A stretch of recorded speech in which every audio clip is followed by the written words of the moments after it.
Hey everyone from the Flying With Me channel, Romulo speaking. I'm here at LBH. I'm going to take off to Tiradentes. And today, another opportunity for my students from the helicopter pilot map.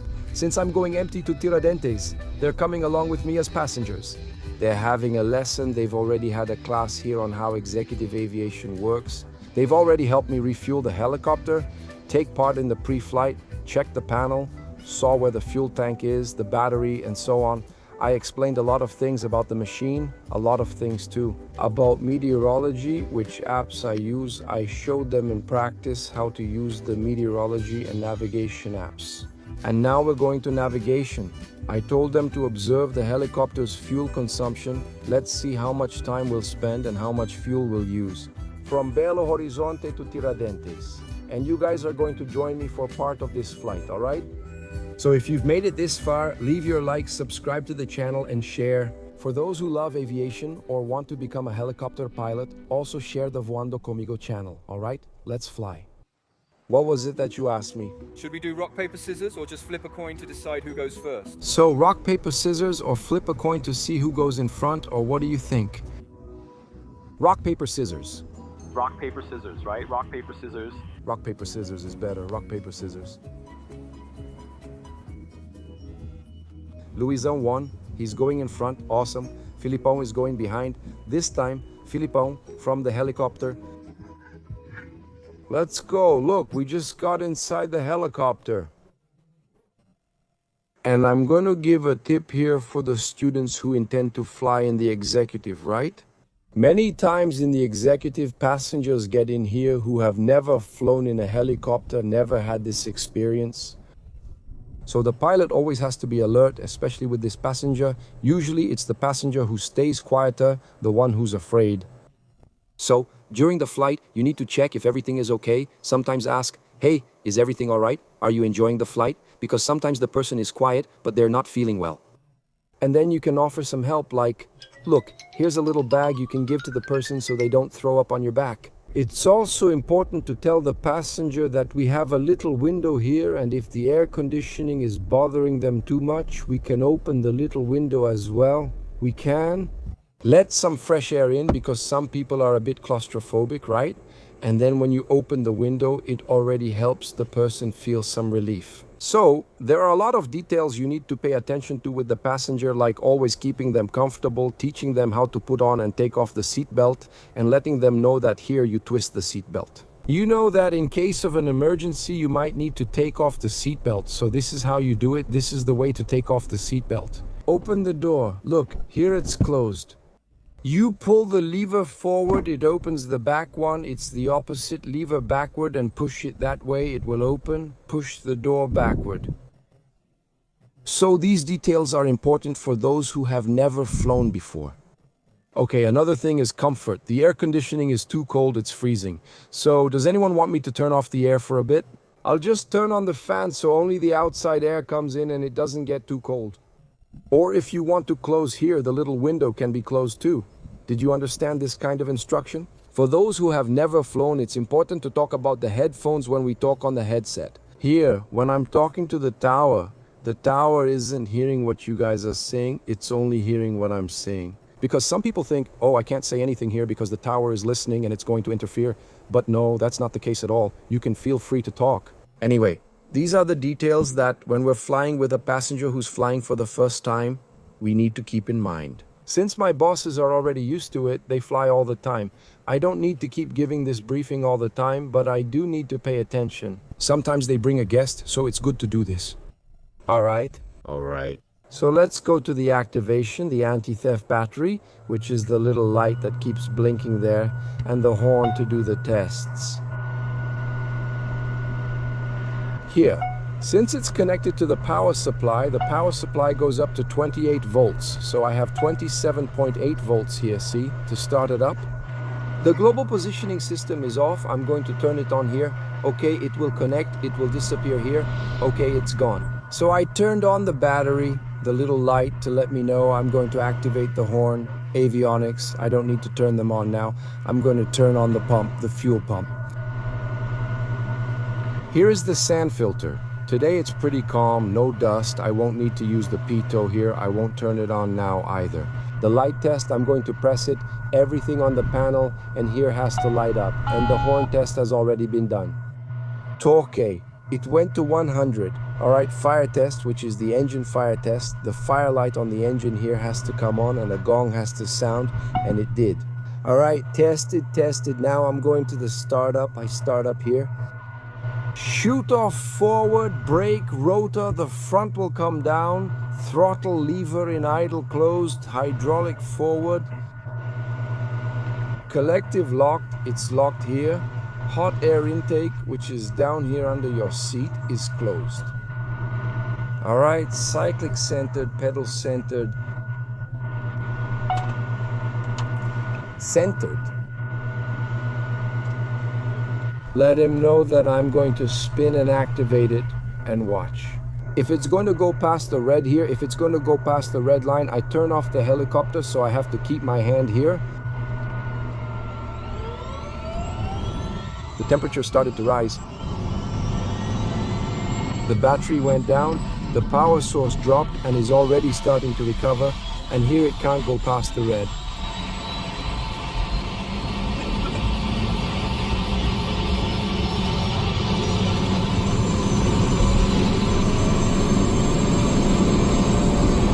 Stabilized right here.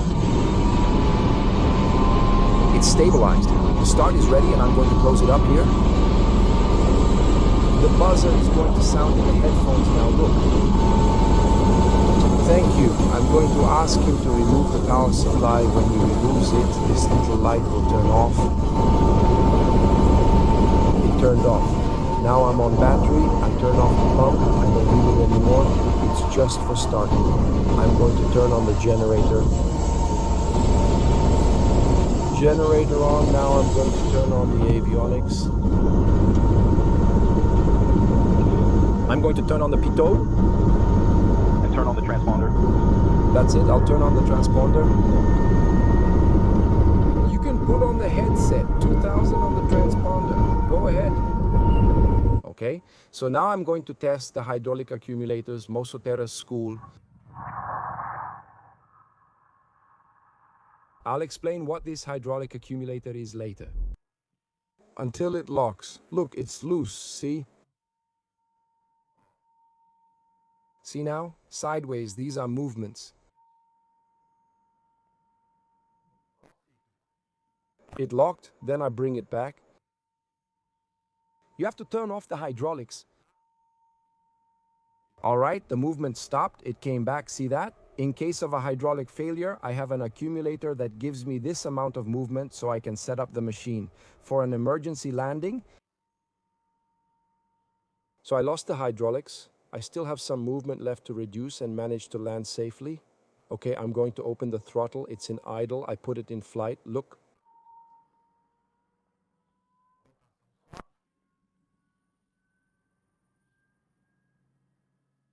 Transponders at 2000 and set to optical. I'm taking off.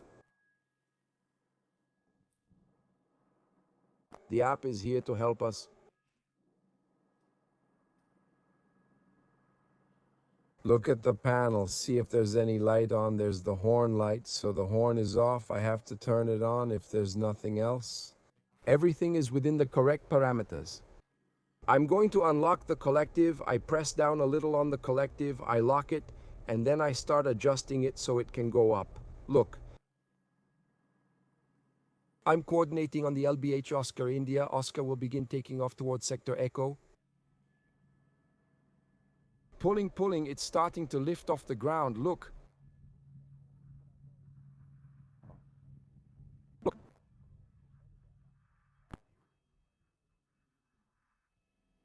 Now I'm going to give a little step back.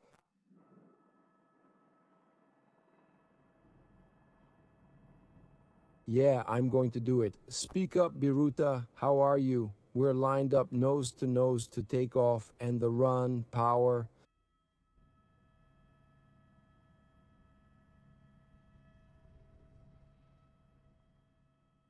Off the ground. LBH Sector Echo will turn right with the HAP plan. It's visual.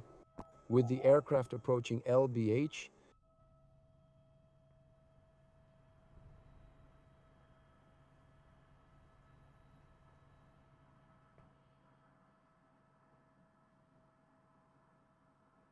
All set. I heard him on the radio before, so I was already on alert for... He already said he's visual. That's it. He already knows I can see him. He's seeing me here too. All right, everything's fine. Today, since there's a restricted area that's active, I usually pass through here. Look, so I'm going to move a little more to the right, to the left. Wow, but it's nice over there. Look, I'm going to take out the iPad. I'm going to generate, and I'm going to move it a little bit just so you can follow along. So this is where we're looking. AHAM, so you can get an idea of how the app works. Ah, cool. If you want to see further ahead, you scroll here, forward, backward, you know? You see down there, or actually up there, right? We show the altitude, the heading, the speed. We're following the Gulf corridor, that's it. We're heading towards Itabirito, you see that? So what do? We always double check, right? We're looking at the app, you're heading towards Itabirito, then you look ahead. The flight is visual, right? Yes, so I can see the city of Itabirito up ahead. So, okay, it matches, it's all correct, right? There's still the global positioning system here on the machine to check if needed. Exactly here. I've already set the course straight to Tiradentes, like I said, here to the right. But since there's a restricted area, we're passing a little to the left of it.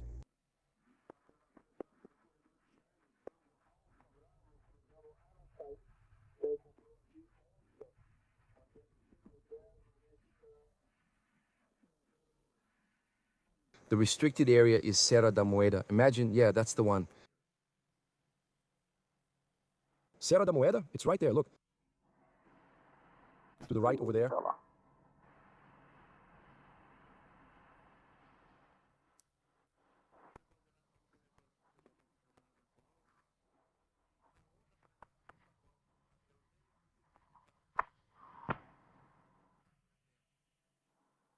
Here is the valley.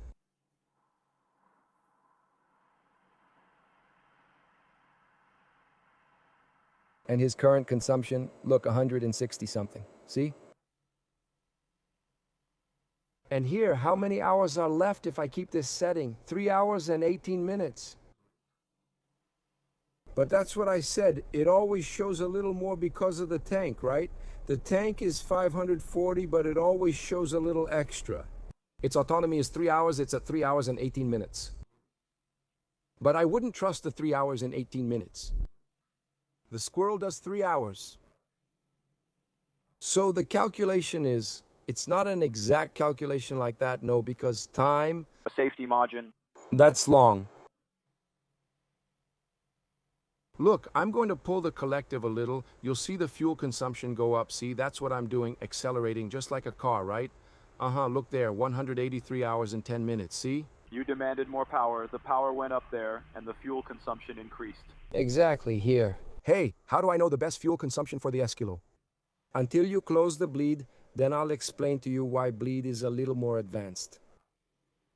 Look, that little green flag that showed up there, see, it's open, the bleed is open, so I'm wasting air. When I close the bleed, it's like a glottis, it closes to concentrate the air inside, and I get more power when I close the bleed here. See, I closed it, I pulled until the bleed closed. That means I'm at the helicopter's best fuel efficiency, so this is its best consumption rate. What if I pull more than that? Here I'm going to consume a little more, and whatever I have is... If I use more power, I'm wasting power and time. So, yeah, it's using fuel, less fuel, right? Let's say I'm going to open the bleed here. Look, there you go. The consumption dropped to 150. But I'm not moving, you see, you get it? So this here is the best ratio. Power and distance. Consumption is consumption. And instead of pulling the collective, you raise the nose with the cyclic. You'll have the same relationship there of increased consumption, probably because you'll need more power, right? No, then I'll lose speed, because it will trade speed for lift. The consumption doesn't change. Oh, I see. I'm not demanding power now. Every time I change the collective, I'm demanding more power, so I'll consume more or consume less. Got it?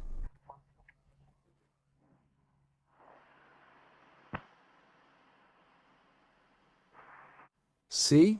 So I'm going to show you here a maneuver called a quick stop in case of an engine failure or a hydraulic failure. In the case of the B3 here, the warning sound is different, but since I trained on the other squirrels as well, I got used to it this way. The gong sounded. I'm going to do a quick stop because I'm going to gain revolutions per minute. Me gaining revolutions per minute. If it's an engine failure, the buzzer will stop sounding in my ear because I gained revolutions per minute, so I already know it's the engine. Hey, it stopped sounding. I lost the engine. I did the quick stop and the buzzer didn't stop sounding. It's not an engine failure, it's hydraulic. So I keep reducing below 70 knots. I like it to 60 knots. It stays at a comfortable speed for you to control the helicopter without hydraulics, and then I'll do the emergency landing procedure without hydraulics. Now, if it stopped working, I'll go into auto rotation and make the descent, choose the spot, and land. Got it? So first I have to gain rotation. The buzzer didn't sound. Wait, let me see what it is. To figure out what it is, I need time. A helicopter pilot doesn't have much time to react, so to gain time, I do a quick stop. Exactly. Hold on, I need to coordinate as I'm leaving the terminal. So I'm going to switch to the open frequency. I'll leave the corridor frequency and switch to the open one. Hey, Papa, Romeo Oscar, still Oscar is leaving the Horizonte terminal. Through gate GC ABA heading to Tiradentes at 4,300 feet. We'll switch to... On the open frequency, then on the open frequency, I say Papa Romeo Oscar, still Oscar, clearing gate GC ABA, heading to Tiradentes, 4,600 feet.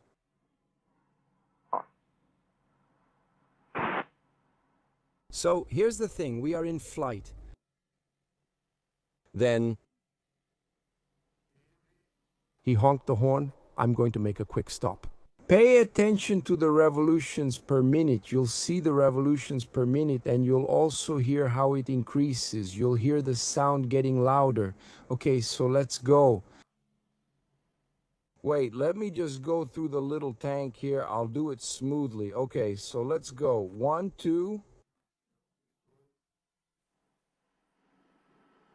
Revolutions per minute. It hit 4.6. See, listen, the noise. Then I realized, man, it's engine trouble. I'm going down.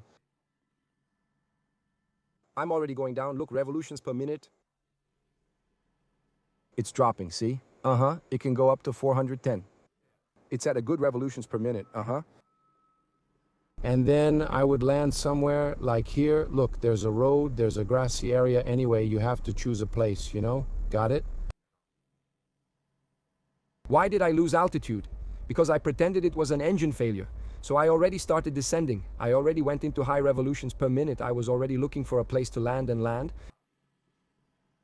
But usually when you do a quick stop, you don't lose altitude.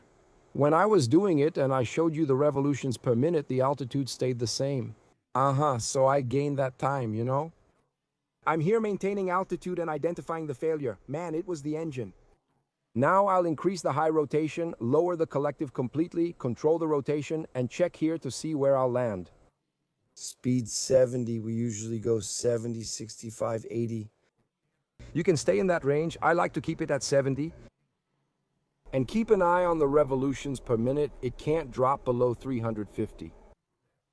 It dropped here, look. There's a range that if you drop below it, it's unrecoverable.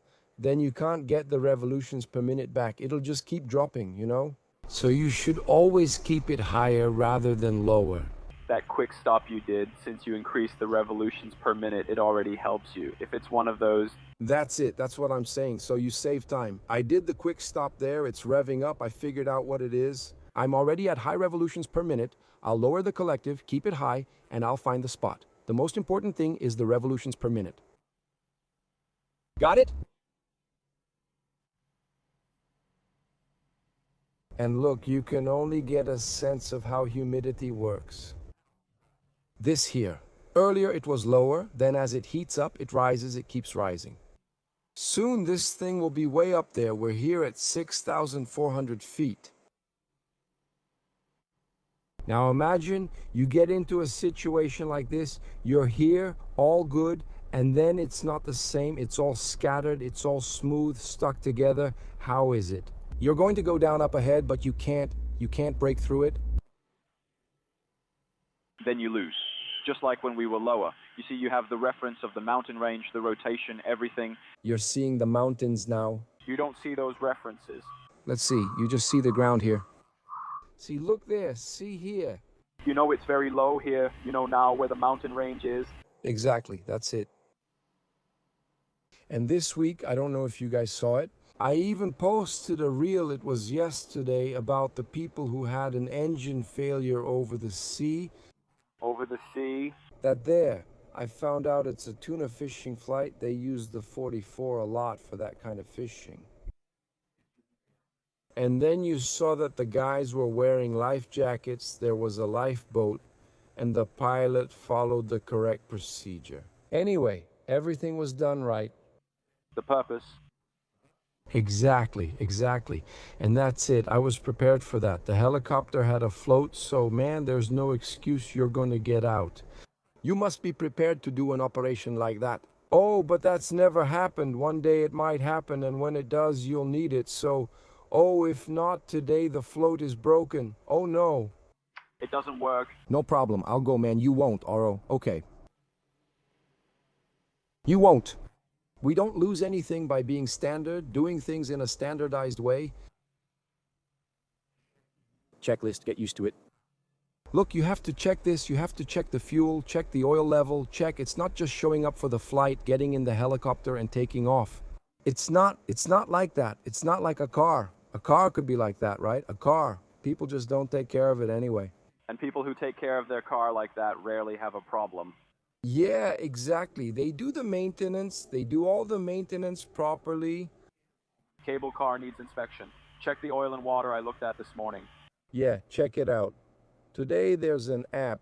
That app you showed me is fantastic. Man, you connect. That's fantastic. You can see everything, temperature, you see everything in the car.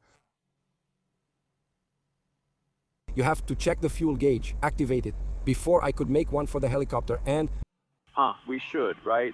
Did we? Maybe we can expand this to the aeronautics industry too, right? For those who don't know, Louise works with this kind of technology for cars, right, Louise? Exactly. We were talking about this during the pre-flight, right? That we had to connect the battery to check the fuel level, right? Before refueling the car. If I open the app now, I can see how much fuel there is, what the range is, right? Exactly. Needing to arrive, it seems like the Cirrus plane has that feature, right?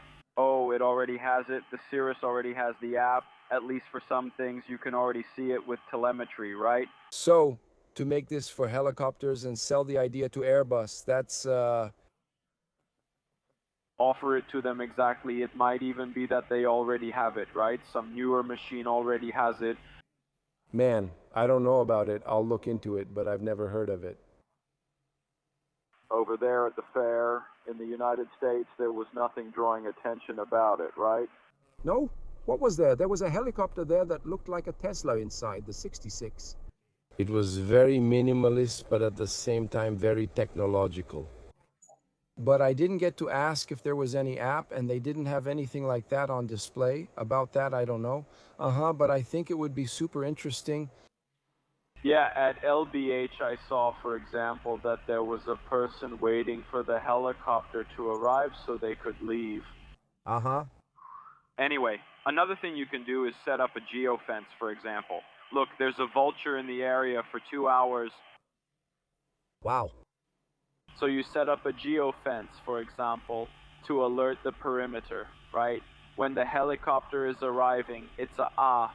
Yeah, that would really benefit the executive. Right, yeah. It would be very useful. We are crossing the Serra de São José and nearly in Tiradentes where we'll do the coordination. Look who's crossing the Serra de São Jose, heading towards Little Tiradentes, except for the Granado in the region.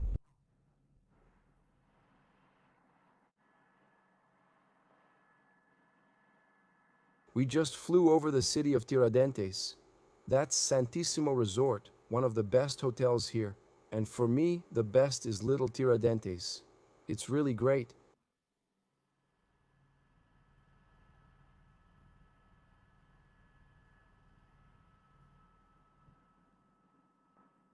It's slowing down, lowered the collective. So is it already at power here, huh? Uh-huh.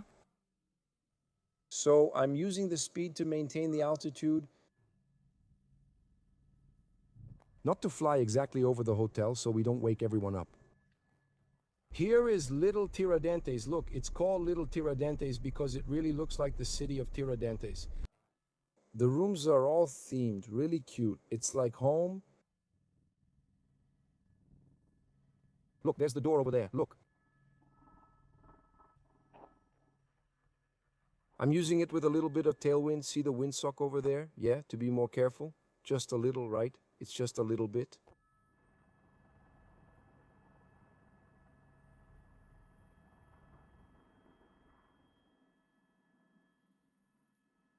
Since I don't know if others are landing, In the corner, right? Put it there so you don't block your body.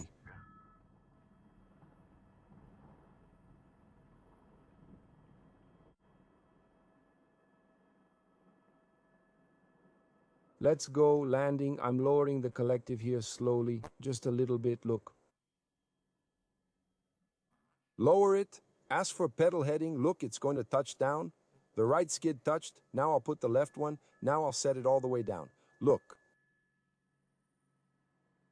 Done, I'm going to close the throttle, you can cut it, Louise. Look, pull it back. Then you turn the generator off, just push it down, that's it. You can also turn off the air to the middle. That's it. button here, look, the ideal is 110. When it hits 110, then I'll pull the brake, I'll open the door here, you can take off the headset.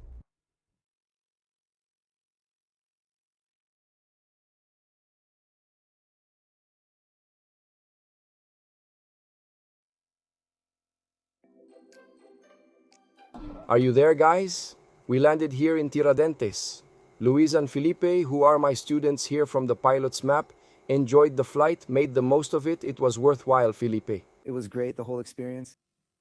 Indescribable. The machine is really awesome. A lot of knowledge. Having the opportunity to participate like this adds a lot. It really feeds and energizes us to pursue the dream we have of becoming a great pilot.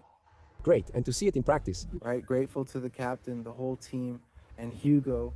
We're the ones who should thank you for your trust, man. We're here to help.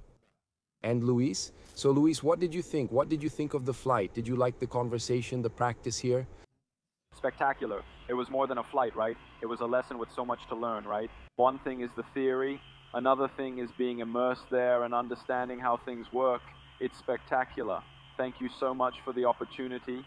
Man, I'm the one who should thank you. I really appreciate it. It's awesome. So, Hugo, do you have more flight hours since there are so many pilots out there? You've logged a lot of flight hours, huh? For me, it's always an honor. Every flight is unique. Cool, awesome. Let the people enjoy it, the students who are in this field. That's it, man. And we were talking, right? We created this pilot map and the community became something much bigger than we thought, right? At first I thought, damn, I'm going to have to answer a lot of questions in the community. I don't have time for that. And every now and then I go in every now and then, man. The students themselves help each other. They look for answers on their own, right? That's really cool, right? Seeing the networking happening in there.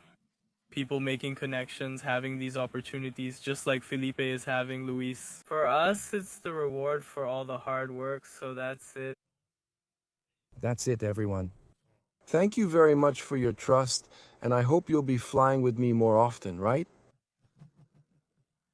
Now let's enjoy Tiradentes a bit. Let's have lunch at a nice place, do something. Man, take advantage since the ticket was free anyway, right?